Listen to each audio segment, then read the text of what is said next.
আল্লাহ রসুল বলছেন মোমেন গরিব যারা আছে, যারা হজ করতে পারে নাই, তাদের জন্য জুমার দিনটা হজের সমস্যা।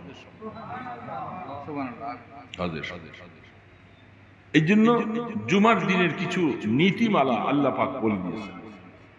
সেই নীতিমালাগুলি আমরা মানতে পারি না বিধায় আমাদের জন্য জুমার বরকতটা আমরা বই আনতে পারি না।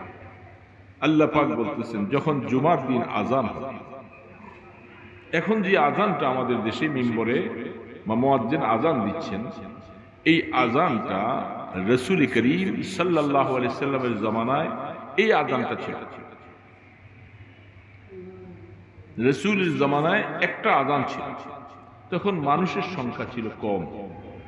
সাহাবায়ে কিরামদের মসজিদে নববীর আশপাশে যারা ছিল, এরা আগের থেকেই যেহেতু আমলের আগ্রহ তাদের মধ্যে বেশি ছিল, এই জন্য তারা আগের থেকেই প্রস্তুতি নিয়ে মসজিদে চলে আসতেন। আমাদের দেশের কিছু সিস্টেম আর সেই জামানার কিছু সিস্টেম অনেকটাই কিছু ব্যতিক্রম আছে। ওই জামানায় আল্লাহ রসুল তিনি মিম্বরে বসে আমাদের মতো এরকম একবার ওয়াজ করবেন, আবার পরে খুতবা দিবেন, এই সিস্টেমটা ছিল। কারণ রসুল যা বলতেন এই পুরাটাই খুতবা।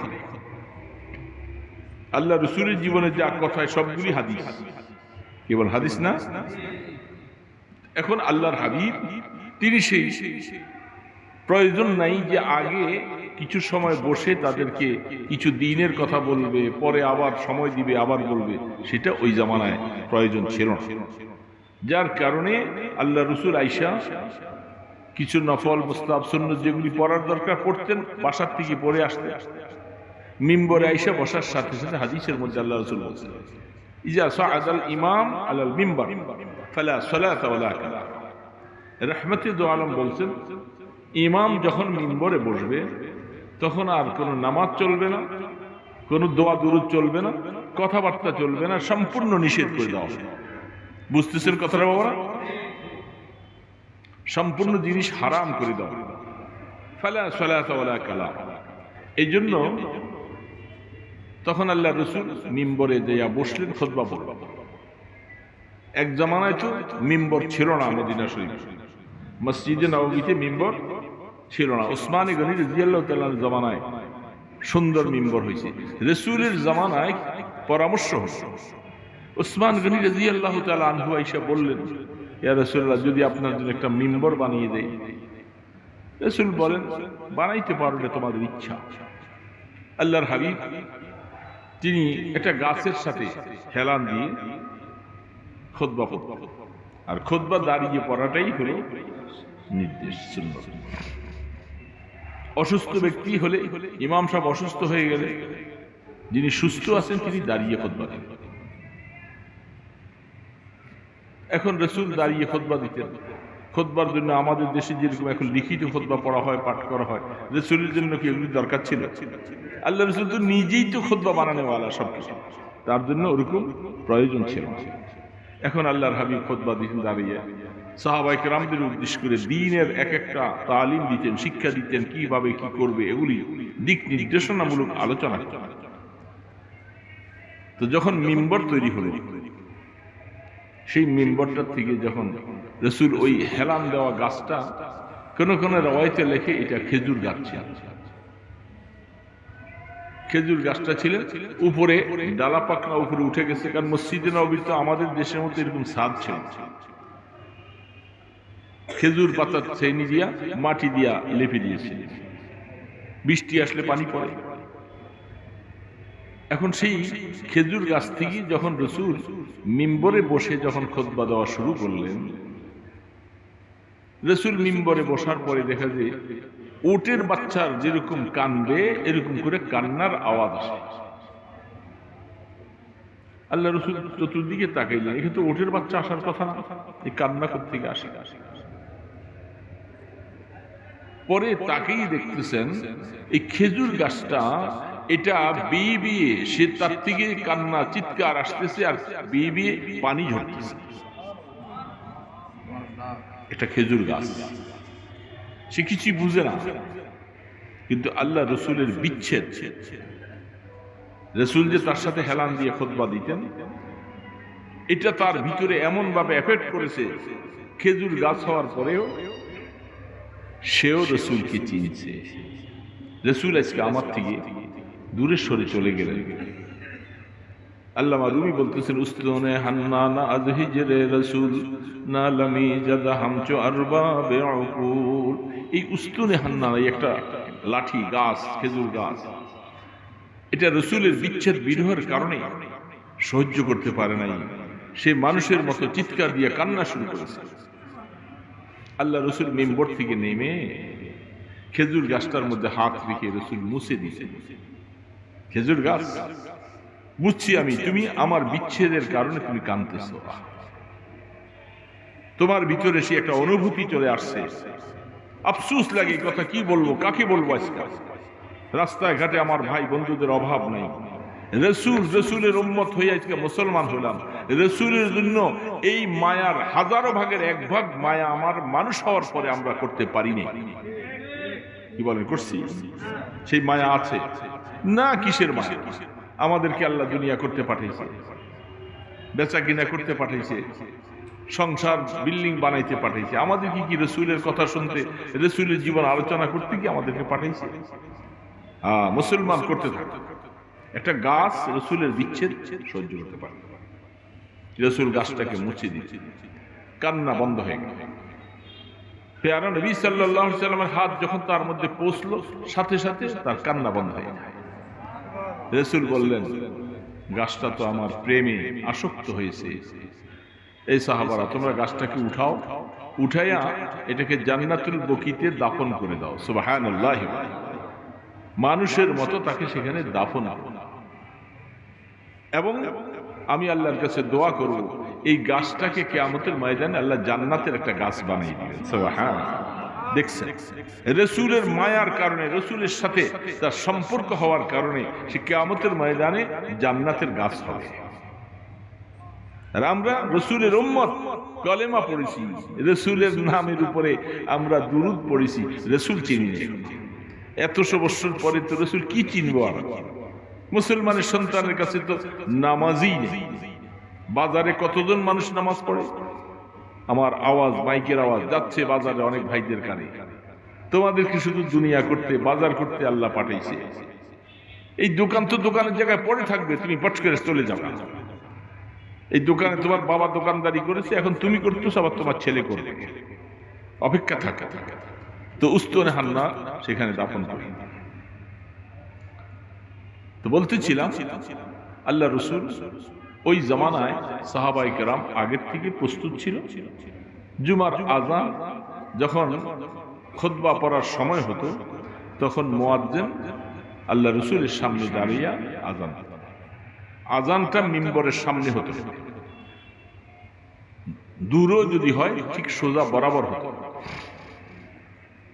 তখন খুতবা শুরু হয়ে গেল, নামাজ শেষ। উসমানী গনি রাদিয়াল্লাহু তাআলা আনহুর খেলাফত কালে মানুষ আস্তে আস্তে বাড়তে দূর দূরে চলে গেছে।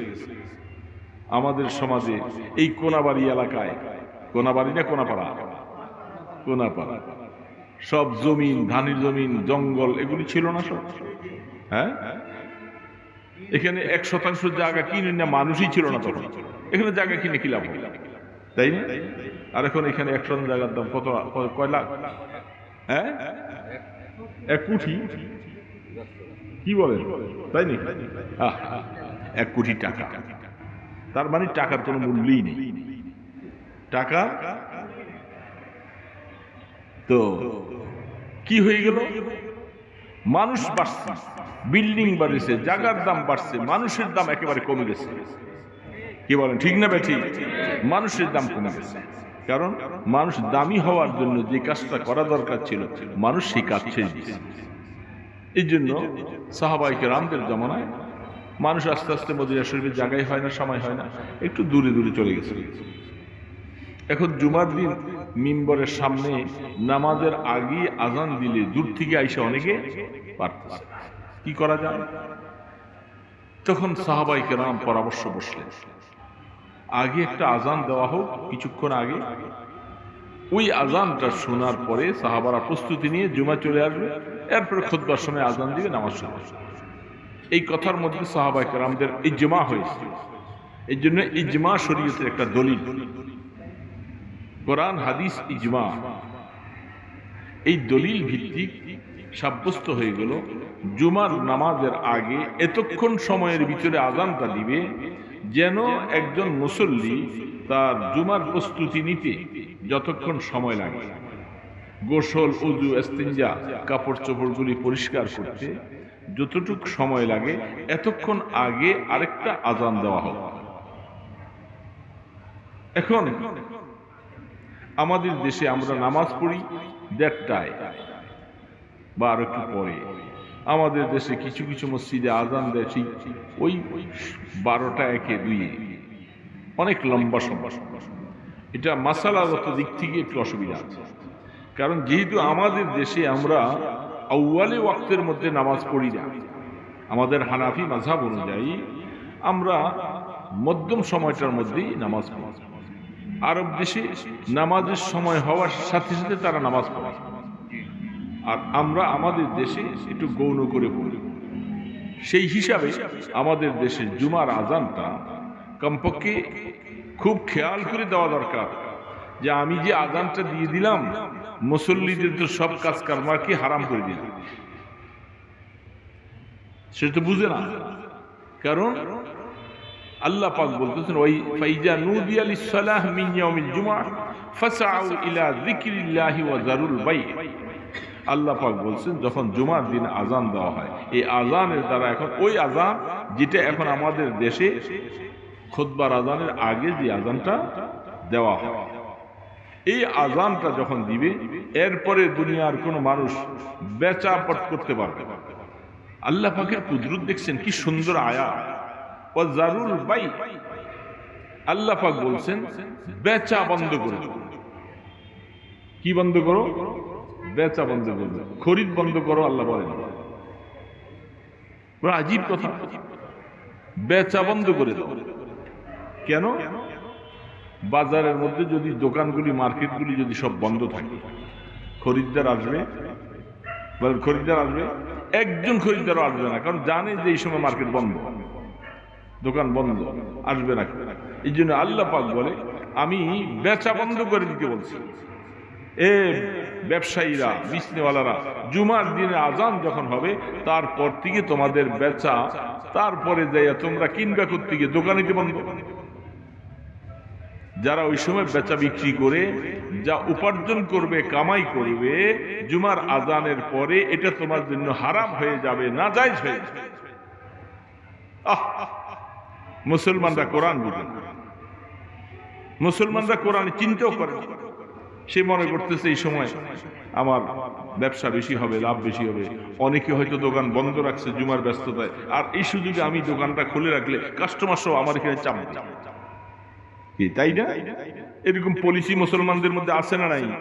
আপনাদের কোনা পাড়ার দিকে নাই? যে আমি নারায়ণগঞ্জ শহরের কথা বলছি, কিছু কিছু অসৎ ব্যবসায়ী তারা এই সুবর্ণ সুযোগটা গ্রহণ করে। অনেকে জুমার প্রস্তুতিতে ভালো মানুষ দোকান বন্ধ করে চলে গেছে, গোসল করবে, জুমা পড়বে, আর উনি বলে যে এই সময় দোকানটা খোলা রাখলে বেচা কিনা বেশি হবে। আর আল্লাহ পাক বলছেন, ফতুয়ায় মাসালা দিয়েছেন, এই সময় যা বেচা কিনা করবে এটা তোমার জন্য হারাম, নাজায়েজ, এবং এই ইনকাম যেটা করবে এটা তোমার জন্য নাজায়েজ হয়ে যাবে, হারাম হয়ে যাবে। মুসলমান হারাম খাচ্ছ অনুভব করছে। এই জন্য আল্লাহ পাক বলছেন ওয়াজারুল বাই, বেচা বন্ধ করে দাও। তাহলে সেই দৃষ্টিকোণ থেকে আমরা জুমার নামাজ পড়ার জন্য যে একটা আগ্রহ করে প্রস্তুতি নিয়ে আগে যাব, সেই সুযোগ আমাদের নাই। কোন রকম করে যাইয়া একটু গোসল করলেও, আর হাদিসের মধ্যে আছে জুমার দিন সুন্দর করে পবিত্র হয়ে ভালো করে পরিষ্কার করে তুমি গোসল করবে, এটা জুমার দিনের সুন্নতের মধ্যে একটা সুন্নত।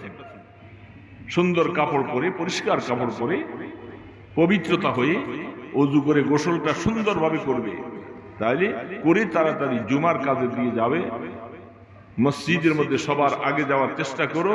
ফেরেশতা মসজিদের গেটে বসে আছে কাগজ কলম নিয়ে, কে আগে ঢুকলো কে পরে ঢুকলো তার আমল নামায় একটা ওট কোরবানি করার সওয়াব দান করা, আগে যাওয়া। এবং যে যত যাবে তুমি ইমামের কাছাকাছি বলবে, সওয়াব বেশি পাবে। তাহলে জুমার দিনের এই গুরুত্বটা, আমরা মুসলমানেরা এখন জুমার দিনে গেলেও কখন যাই, ওই সবার পরে শেষে, কাল ইমাম সাহেব খুতবা শুরু করবে এই সময়, তারপরে নামাজ 2 রাকাত পড়ার পরে আবার ফুরফুর করে সব বাইরে চলে আসে। জুমার আগের যে সুন্নত আছে 4 রাকাত, ওইটাও পড়লাম না। জুমার পরের যে আর সুন্নত আছে 4 রাকাত, ওইটাও পড়লাম না। শুধু জুমার 2 রাকাত পড়লাম। হাদিসের মাসালা আছে, যারা শুধু জুমা 2 রাকাত পড়লো, খুতবাও শুনলো না, তাদের জুমাটা না তামাম হয়ে গেল, পরিপূর্ণ জুমা আদায় হলো না। জুমার খুতবা 2 রাকাত আর জুমার নামাজ 2 রাকাত। এখন সেটা উম্মতকে, এই কথাগুলি কে বলবে, কাদেরকে বলবো? কারণ এরা তো মসজিদে যায় না, ওয়াজের মাহফিলও আসে না, বেচা কিনে ব্যস্ত, জুমার দিনেও যায় না। এখন এই উম্মতকে যে আল্লাহ পাক বলছেন, আল্লাহ রসুলকে বলছেন তাদেরকে নসিহত করো, কোরআন শোনাও, শোনাবে কখন? এই জন্য মনে হয় এরা বুঝেই ওই রাস্তার মধ্যে মাইক দিয়ে দিছে, তুমি শুনো আর না শুনো, কানের পাশে কিছু বাতাস ঢুকাই দিবে। হ্যাঁ, তাই না? দোকানদাররা বসে বসে বেচা কিনা করতেছে আর তারা মাইকের আওয়াজ শুনে, কে বলে কি হুজুর বলে। আবার মুশকিল, আমাদের হুজুরদের মধ্যে কিছু দোষ আছে। আমরা চাই যে ভাইরাল হুজুর কে, যে হুজুর ভাইরাল হবে ওরকম ভাইরাল হুজুরের ওয়াজ শোনার জন্য একটু আগ্রহ করে আসে। মানে আমরা তো ভাইরাল হই না, এই জন্য মানুষ আসে না। আফসোস লাগে মুসলমান, আরে ভাইরাল শব্দটা এটা তো একটা আজে বাজে শব্দ, কেন কিসের আবার ভাইরাল? কোরআন হাদিস কি ভাইরাল? কোরআন হাদিস পুরানো আলোচনা হবে। একজন বলতেছে, হুজুর আপনি নতুন নতুন কিছু ওয়াজ শোনান, সব শুনতে গেলে পুরানো ওয়াজ শোনাই। হুজুর বলতেছে, তুমি কি বললা? কোরআন পুরাতন, হাদিস পুরাতন, তোমাকে সেখান থেকেই তো তোমাকে শুনাইতে হবে। নতুন করে কি কোরআন বানানো যাবে? নতুন করে হাদিস বানানো যাবে? নতুন নতুন ওয়াজ কি শোনাবো? সমস্ত তফসিরগুলির মধ্যে সব কোরআন থেকে সেখানে তফসির লিখেছে। তো নতুন একটা ওয়াজ শোনাইলাম, তোমার মাকে তোমার বাবা বিবাহ করছে, এটা তার জন্য হারাম। এখন কি কারোর জন্য এটা হালাল হবে? হবে না। তো তোমাকে যদি আমি বলি তোমার মাকে তোমার বিবাহ করা হালাল, এই কথা, এটা নতুন একটা কথা। কি বল, নতুন কথা আসলো না? এতদিন ছিল এটা হারাম। সন্তানের জন্য মার সাথে বিবাহ শাদী করা কি হারাম, এটা পুরান কথা না? তার নতুন কথা কি? নতুন কথা হলে তোমার জন্য হালাল। কম বক্ত কথাকার, কিসের নতুন কথা শুনতে আসো? কোরআন পুরানো, হাদিস পুরানো, পুরান কথাই শোনো, জীবন গড়ো। সে পুরান কথাই তো আমল করো নাই, সেগুলি তো জীবনে ছেড়ে দিছ। নামাজ পড়তে করছে আল্লাহ, এটা তো পুরান কথা, এটা কি নতুন কথা? তোমাকে আল্লাহ পাক মানুষ বানাইছে। আফসোস লাগে মাঝে মধ্যে, মুসলমানের সন্তান মুসলমান হওয়ার পরে সে নামাজ পড়বে না, এইটার থেকে বড় আফসোসের কথা, আশ্চর্যের কথা পৃথিবীতে আর নেই। সে মুসলমান হয়েছে, মুসলমান নামাজ পড়ছে। মুসলমানের মধ্যে প্রথম শর্তই হলো, মুসলমান হতে হলে কি লাগবে? ঈমান লাগবে। কি লাগবে রে বাবা? ঈমান কেমনে হয়? লা ইলাহা ইল্লাল্লাহ, তারপরে মুহাম্মাদুর রাসূলুল্লাহ, এই দুইটার সমষ্টিগত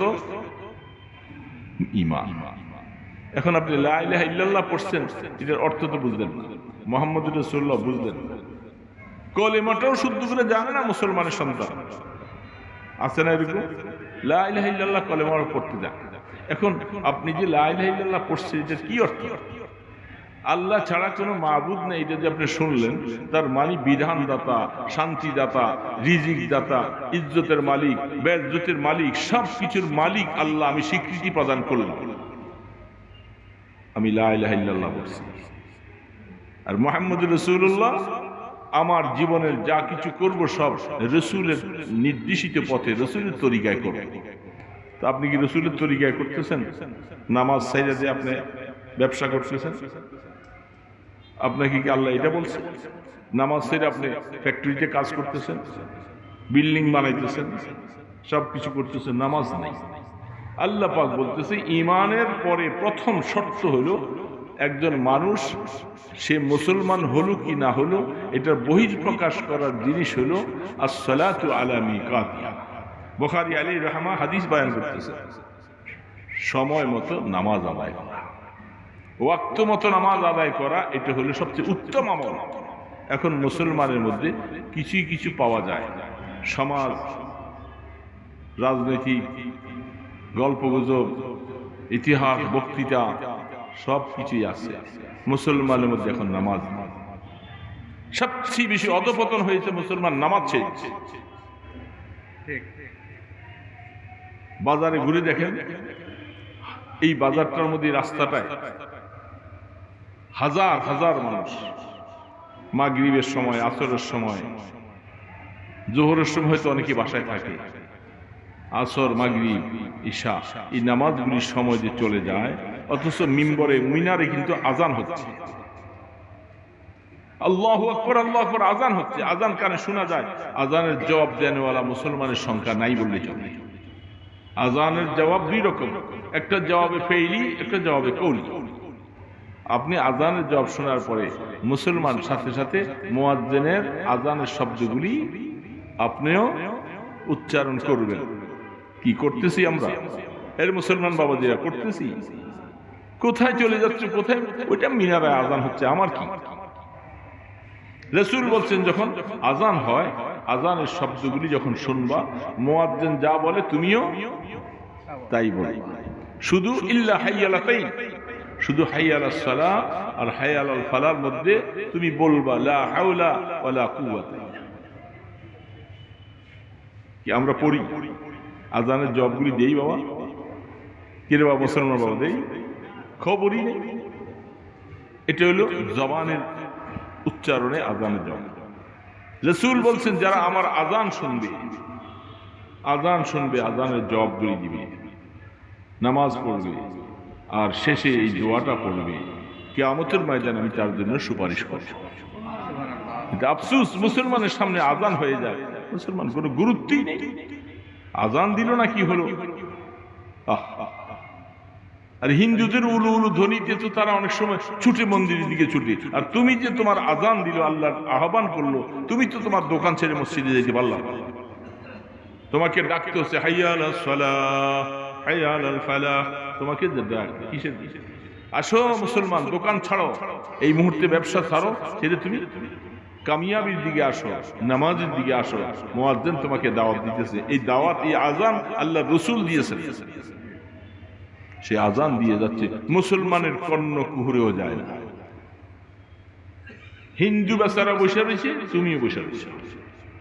হিন্দুর দোকান আছে না পাশাপাশি, ওই বেটাগোর কাছে নামাজ নাই, রোজা নাই, কিছু নাই, সেও দোকানদারি করে। তুমি মুসলমান, কলেমা পড়নেওয়ালা, মদিনার নবীর উম্মত, তুমিও বসে আছো। কি হলো তোমার মধ্যে? তার মধ্যে কি পার্থক্য? মাল ফারকু বাইনাল মুমিনি ওয়াল ঈমান। ঈমানদার আর মুমিনের মধ্যে, কাফেরের মধ্যে পার্থক্য কোথায়? আল্লাহ রাসূল বলেছেন, ওমরে ফারুক রাদিয়াল্লাহু আনহু বলছেন, তারকুস সালাহ, যে নামাজ ছেড়ে দিল সে কাফের, যে নামাজ পড়লো সে মুমিন। তুমি নিজকে নিজে মুমিন দাবি করে আদম শুমারির মধ্যে নামটা দিলা, মুমিন হয়ে গেলা না। তোমার পাশে হিন্দু বেচারা বসে দোকানদারি করলো, তুমিও দোকানদারি করলা। নামাজের সময় চলে গেল, তুমি নামাজ পড়লা না, আর পড়বা কিনা জানিও না। তোমার মধ্যে তার মধ্যে কি পার্থক্য? কি পার্থক্য মুসলমান? বলো, কোনো পার্থক্য নেই। হিন্দু পড়ে গেলে আগুনে জ্বালাই দিবে, আর তোমাকে কবরে দিবে। কবরে যাওয়ার পরে বুঝবা কত ধানে কত চাল। কবর কি সত্য না মিথ্যা? কিরে বাবা, কবর সত্য না মিথ্যা? রে বড় মিয়া, ছোট মিয়া, সব মিয়াইতে যাওয়া লাগবে। এত বড় বিল্ডিং হাঁকাইয়া রয়েছে, সেখান থেকে নামাইয়া ফেলবে। হ্যাঁ, মারা যাওয়ার পরে সেখানে শোয়া রাখবে, ওই মাটি মাটি। পীর কি লাশারা के सफर दंद जेर खाक खाकश चुना बखुर्द कजो उस्तेखाना मन। अफसोस लगे সেই 8 তলায় টাইলস করা আরামের বাড়িতে খাটে এক একটা বাসার ফার্নিচার কত লক্ষ লক্ষ টাকা দামের ফার্নিচার, কি হেভি, কত বয়স সম্পন্ন, সেখানে মারা গেছে। বলে আর সেখানে রাখা যাবে না, নামাও নিচে, নিচে নামাই দাও। আরেকজন ফুটপাতে থাকে, বেচারার ঘরও নাই, বাড়ি দাঁড়িয়ে নিচে, সেইখানে মারা গেছে। দুইজন সমান, মারা যাওয়ার পরে দুইজনকে একই কবরে একই মাটিতে দাফন করা। কিছু ভণ্ড পিসাবের আছে এক জায়গায়, আমাদের নারায়ণগঞ্জে একটা আছে, এটা মারা যাওয়ার পরে ওর মাজার বানাইছে বিল্ডিং এর দোতলা কইরা, দোতলার উপর একটা কবর দিয়া সেখানে ও নিচে নামে নাই, ওরা ওইখানে রাখছে। ওরা আফসুস লাগে, এবং কবরের চতুর্পাশে এরকম গোল করে অনেক জায়গা রাখছে, এর ভক্তরা এর কবর তোয়াব করে, বলে নাউজুবিল্লাহ।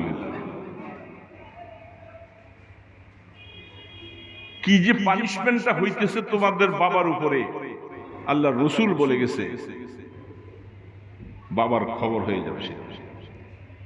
রাহমাতুল আলমকে সারা বিশ্বের মালিকের সবচেয়ে বন্ধু মুহাম্মদুর রাসূলুল্লাহ মাটির মধ্যে দাফন করছে, আর তোকে বাবারে তোরা দোতলার উপরে সেখানে দাফন করছে। সেখানে কিছু মাটি নিচে কবর বানাইছে, আর সেখানে ভক্তরা তওয়াফ করে, বাইতুল্লাহর তওয়াফ ছাড়া করে তওয়াফ নেই। আর এই ভণ্ডর কবরের ভক্ত আছে, এই জন্য সেইখানে একজন মানুষ, এরা মানুষই, এরা মানুষ, এরা মানুষ নামীয় সিগাল কুকুর থেকে অধম, এরা মানুষ। এই জন্য আফসুস, মনে রাখার কথা শেষ, কথা আর বলতেছি না। আপনারা কয়েকটা মানুষ বসে আছেন দেখি কিছু কথা বললাম। তো বলতেছিলাম যে দোস্ত, জুমার দিনটা আমাদের জন্য এত গুরুত্বপূর্ণ, বয়ে করে আইনে দিয়া গেল ওই বেচারা, সে তো কবরে সওয়াব পাবে, কিন্তু আমরা জুমার দিন পাইয়া কি করলাম? আমরা জুমার দিন আমাদের ক্ষেত খামারের কাজ, ব্যবসা বাণিজ্য সব কিছু করে দোকানটা বন্ধ করে বাড়িতে যাইয়া, হ্যাঁ এখন আবার পারিবারিক কাজ করতেছি, জুমা চলে গেল। বিনা উযরে 3 জুমা যদি কোনো মানুষ না পড়ে, সে ঈমান হারা হয়ে যায়। বিনা উযরে 3টা জুমা তরক করলে তার ঈমান নষ্ট হয়ে যায়, ঈমান ক্যান্সেল হয়ে যায়, মুসলমান থাকে না। মুসলমান সাত চারটিখানি ব্যাপার না। এই জন্য দোস্ত, সোনাপাড়ার মানুষ, সংক্ষেপে কয়েকটা কথা বললাম, একটু চেষ্টা করব, কতদিন বা বাঁচব, একটু পরিবর্তন আসবে। জুমার দিনে আগে প্রস্তুতি নিয়ে দিয়ে সব কাজ ছেড়ে দিচ্ছে। জুমার দিনে আল্লাহ পাক আমাকে, জুমার দিন আজানের পরে আমি আর বেচা কিনা করবো। আল্লাহ পাক বলে, তুই যখন আমার হুকুম পালনের জন্য যখন এইভাবে কাজ করবি, দেখবি জুমার পরে যে তুই দোকান খুলবি বা জুমার পরে খুলবি, আল্লাহ ওই সময় যা বেচা কিনা হইতে আর ডবল দিয়ে দিবে। দিতে পারেন আল্লাহ? কাস্টমারের দিল কার হাতে? আমাদের নারায়ণগঞ্জে একটা দোকান আছে, অল সাবজেক্ট সব কিছু তার এখানে আছে, একই জিনিসপত্র তার পাশের দোকানে আছে, এর দোকানে আছে। ওই বেচারা দান খায়রাত করে, অনেক কিছুই কাজ করে, মসজিদ মাদ্রাসা বিভিন্ন, তার দোকানে কাস্টমার সে একটা মিনিট কথা বলার সময় পায় না। আর পাশের দোকানে আমি একদিন গেলাম, বসার জায়গা নেই, অনেক কষ্টে আমাকে একটু ক্ষুদ্র একটা টুল দিয়ে বসে, আমি না এখানে আর বসবো না। এই বেচারা কথা বলবে কখন? কাস্টমার দাঁড়িয়ে আছে সব, পাশে ওই বেচারা বসে রয়েছে। দেখি জোর করে আনা যায়?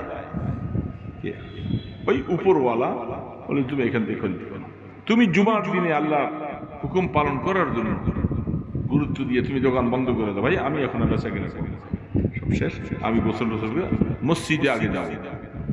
আজকে আমাদের যে হজ হবে, এটা হজের সওয়াব হবে, মসজিদে ইমাম সাহেবের পাশে বসবো, কি বলে সেগুলি শুনবো, জুমার নামাজ পড়ে সে খুলবা, দেখবা যে আল্লাহ পাক তোমার দোকানে বরকত বাড়াই দিবে, কাস্টমার বাড়াই দিবে।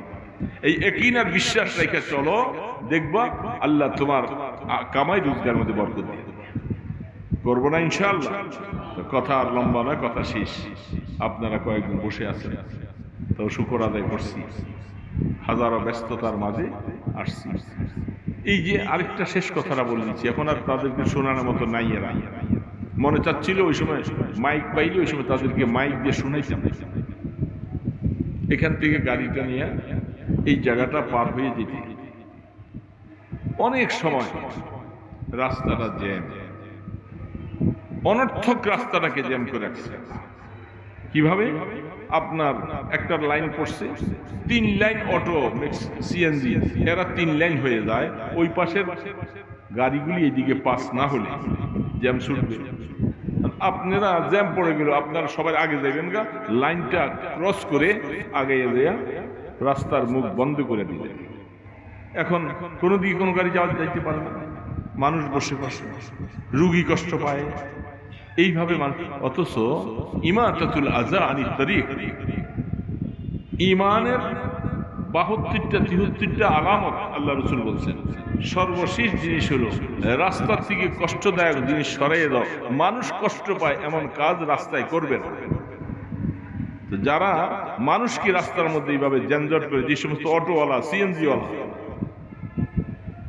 তোমরা পট করে যে রাস্তাটা 3 লাইন করে বন্ধ করে দিলা, পিছন থেকে ওই গাড়িগুলি বাইরে হইতে পারে না, তুমি আগে চলে যাবা সবাই, তুমি এই কষ্ট দিলা মানুষকে, কেউ কিছু কাউকে বলতেও পারে না।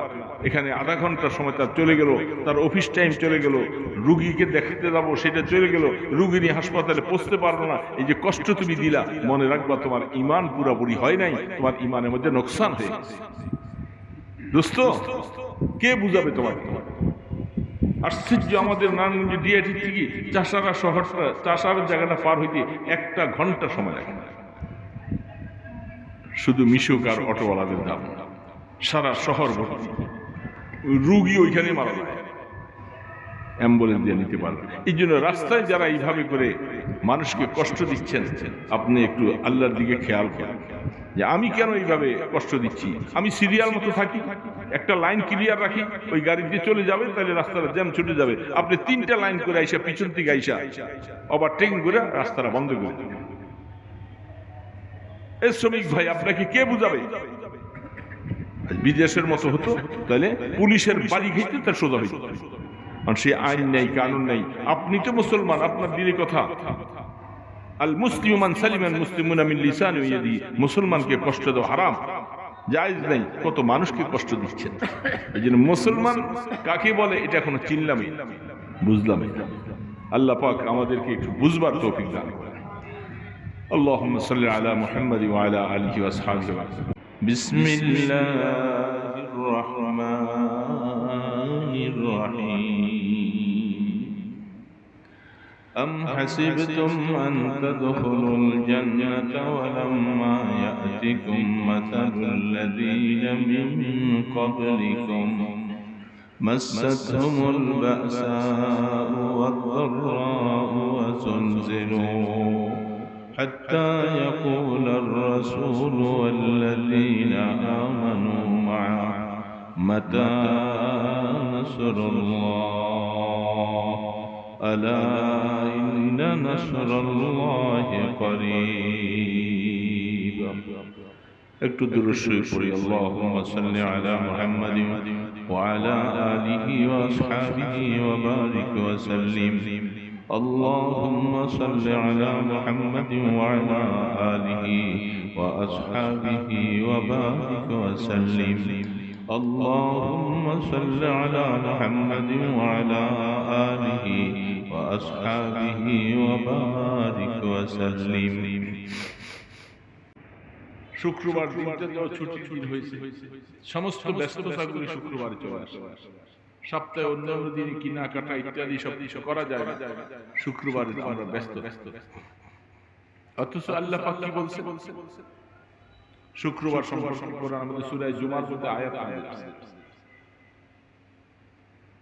যখন জুমার দিনের আযান দেওয়া হবে, ওয়াইজা নুদিয়া লিস-সালাহ ফাসআউ ইলা যিকরিল্লাহি ওয়া যারুল বাই'। আল্লাহ পাকের কোরআনই তো আমাদের জীবনের পাথেয়, জীবনের সবচেয়ে সম্বল। কি বলেন, ঠিক না? মুসলমানের জীবনে চলার জন্য একমাত্র নির্দেশ হলো কোরআনের নির্দেশ। চাই আপনি ভ্যান গাড়ি চালান, চাই আপনি অটো চালান, চাই আপনি ট্রাক চালান, শ্রমিক হন, ট্রান্সপোর্ট লেভেলে চাকরি করেন, দোকানদারি করেন, যাই কিছু করেন, যদি আপনি মুসলিম হয়ে থাকেন, মুসলমান হয়ে থাকেন, আপনাকে একটা বিধান মতো চলা লাগবে। এই রাষ্ট্রটা নিজে এমনি চলে না, রাষ্ট্রের কি আছে একটা সংবিধান আছে। যারাই বানিয়েছে সংবিধানগুলি রাষ্ট্রের পক্ষে হিসাব করে বানিয়েছে। তো রাষ্ট্র সংবিধানকে ফেল করলে সেই রাষ্ট্র অধপতনে চলে যাবে। মুসলমানদের একটা সংবিধান আছে। মুসলমানের সংবিধানের নাম কি বাবা বলেন তো? কোরআনুল কারীম। কোরআনুল কারীম মুসলমানের সংবিধান। এই সংবিধান দুনিয়ার কোন মানুষ বানায় না, দুনিয়ার কোন ইজম মতবাদ বানায় না। এই সংবিধান বানিয়েছেন যিনি আপনাকে বানাইলেন, যিনি আমাকে বানাইলেন, যিনি আসমান জমিন বানাইলেন, যিনি আপনাকে বুদ্ধি মেধা দিয়েছেন এই বেচা কিনা করার জন্য, হাট বাজার করার জন্য, গাড়ি চালাবার জন্য, যিনি এই শক্তিগুলি দিয়েছেন সেই মহান আল্লাহ রাব্বুল ইজ্জাত এই বিধানের স্রষ্টা, বিধান তিনি আমাদের জন্য পাঠিয়েছেন। বলেন আলহামদুলিল্লাহ। তো সেই বিধান দাতা আমাদের কি বিধান দিয়েছেন। আমি আমার দৈনন্দিন দিনে এই বিধানটাও তিনি বলছেন। ওই যে নুদিয়া লিসসালাহ মিন ইয়াউমিল জুমআহ, হে ঈমানদাররা, অন্যান্য জাতিরা আমাদের দেশের মধ্যে সারা বিভিন্ন রাষ্ট্রে শুক্রবার তাদের মধ্যে ছুটির কোনো ঘোষণা নেই। শুক্রবারটা তাদের কার্যত সব কিছু চলে। আমাদের দেশেও এক সময় রোববার ছুটি ছিল। কি বল মনে আছে আপনার? সেই তখনকার সময় প্রেসিডেন্ট এরশাদ এটা নিয়ে অনেক গবেষকরা অনেকেই কথাবার্তা তার সাথে বলছেন যে সারা বিশ্ব তাদের হলো শুক্রবার খোলা, শনিবার খোলা, রোববারটা বন্ধ। তো আমাদের সরকারকে বিভিন্ন ওলামায়ে কেরাম তারা এই কথাটা বুঝাতে সক্ষম হয়েছে যে প্রেসিডেন্ট সাহেব আমরা মুসলমান, ওরা মুসলমান, তাদের কাছে দুনিয়াটাই হলো সবচেয়ে বেশি গুরুত্ব, আর মুসলমানদের কাছে আখিরাত হলো সবচেয়ে বেশি গুরুত্ব। তো শুক্রবার দিন আমাদের আর্মি বাহিনী, পুলিশ বাহিনী, যত রকমের বাহিনী আছে, কর্মচারী, শ্রমিক, সকলের একটা ছুটির দিন যদি হয়ে যায়, তারা পবিত্র দিনে সবচেয়ে গুরুত্বপূর্ণ একটা দিন জুমার নামাজটা পড়তে তাদের সুযোগ হবে। এই জুমার দিনটা তাদের জন্য যদি সুযোগ করে, তখন রাষ্ট্রপতি এরশাদ সাহেব বলছিলেন যে সারা বিশ্বের সাথে তাল মিলিয়ে যদি আমরা ছুটিটা না রাখি তাহলে আমাদের দেশ উন্নয়ন হবে না, আমরা তো না খেয়ে মরব। প্রেসিডেন্ট এরশাদ সাহেব বলছেন, আজকে তিনি দুনিয়াতে নাই। তো আমাদের বিজ্ঞ ওলামায়ে কেরাম তাকে বললেন যে প্রেসিডেন্ট সাহেব দেখেন, না খাইয়া মরবে যে কথা আপনি বলছেন, আপনি আপনার দৃষ্টিকোণ থেকে আসলে মানুষ আল্লাহর হুকুম পালন করবে আর আল্লাহ তাদেরকে না খাওয়াইয়া রাখবে, এটা তো হতে পারে। আপনারা কি বলেন? আল্লাহর হুকুম পালন করবে না আল্লাহ আপনাকে না খাওয়াইয়া রাখবে। একটা কুকুর, একটা জানোয়ার, একটা পাখি, একটা হিংস্র, একটা বিড়াল, বিভিন্ন রকমের জানোয়ারগুলি আল্লাহর মাখলুক, তাদের কোনো জমিন নেই, ব্যবসা নাই, ব্যাংক ব্যালেন্স নেই, কিছু নেই, এরা চলে না। এদের রিজিক কে খাওয়ায়? একটু বড় আওয়াজে বলেন, কে খাওয়ায়? তো আমরা আশরাফুল মাখলুক, সৃষ্টির সেরা মাখলুকাত, আমরা আল্লাহর গোলামি করব, ইবাদত করব, আর আল্লাহ আমাদেরকে না খাওয়াইয়া রাখবে।